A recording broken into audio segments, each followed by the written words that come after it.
This is the gift of being a human being, is the ability to experience yourself as truth, as love, as compassion.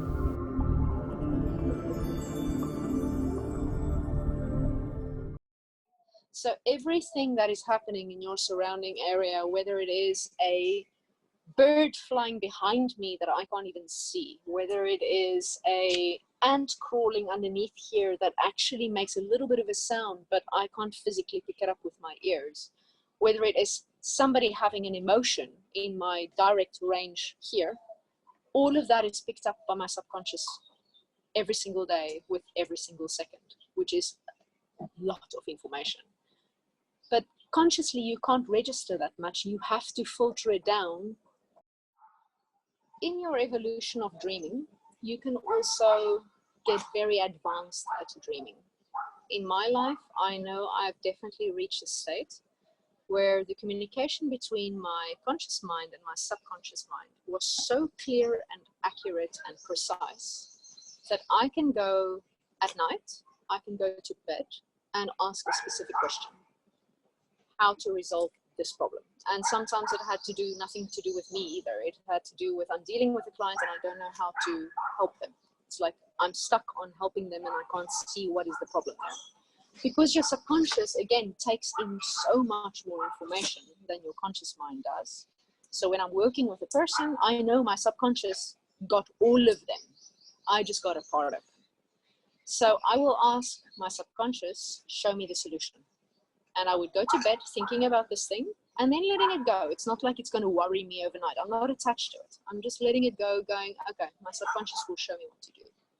And I trained my subconscious so well to speak to me that my dream states will give me 3 dreams. The first dream will always be one, should I say, extreme. So for instance, I'll give an example later. On extreme.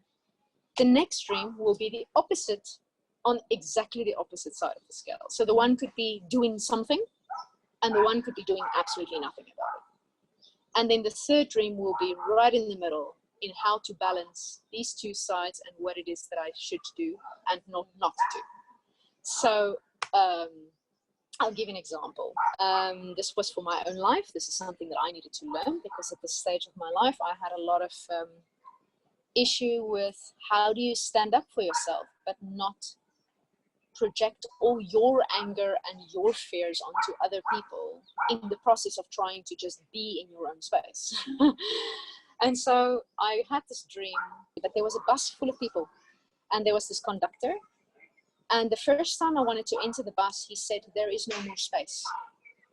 You can't get up. And I got really angry in the dream. So this was the first time, the first dream, which is the extreme, right? Got really, really angry. The second time was the opposite side of the scale, is I just went, okay, well, I can't get on the bus, and I walked away, but I was really upset because I really needed to be on the bus. So that was the second dream. In the third dream, it showed me I'm walking up to the conductor and I'm asking if I can get on. And he says, the bus is full, you cannot get on. And I explained my situation and I made sure that I'm speaking from a non-emotional space, just stating facts as things are. I need to get to this point. It is very important that I get there. Is there any way I can get on the bus? And because I was in a neutral state, not emotional, and I asked the question to the conductor who was standing there, he's in charge, it's still his decision. I'm not attached to the outcome. I would really like to get there. I need to get there, but I'm not attached to it. I'm not going to start getting angry if he says no.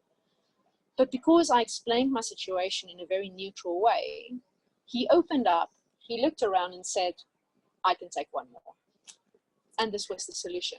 And even if he would have said no, in the state that I was in the dream, in the way that I felt, it was like I wasn't forcing anything. I was just explaining my situation and asking, I almost want to say, somebody else to have compassion or to open their mind to possibility that may not be within their role right now. This is right and this is wrong and this is possible and this is not possible. I'm just asking them to consider something else. And because of that consideration, another possibility arose. And so I knew even in that state in my dream, as I woke up from it, I was like, okay, I just have to stay clear and stay focused and explain to whoever, whatever, from a non-emotional space, what it is that I want, or what I need, or what I want.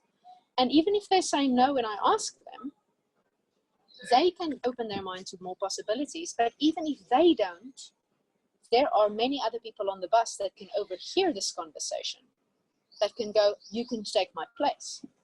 So even more options are coming up from the interpretation of the dream. I also saw that even if he did say no, even if he didn't say there was one more space, I could have just looked around at the other people and explained my situation, and somebody may have given me a space.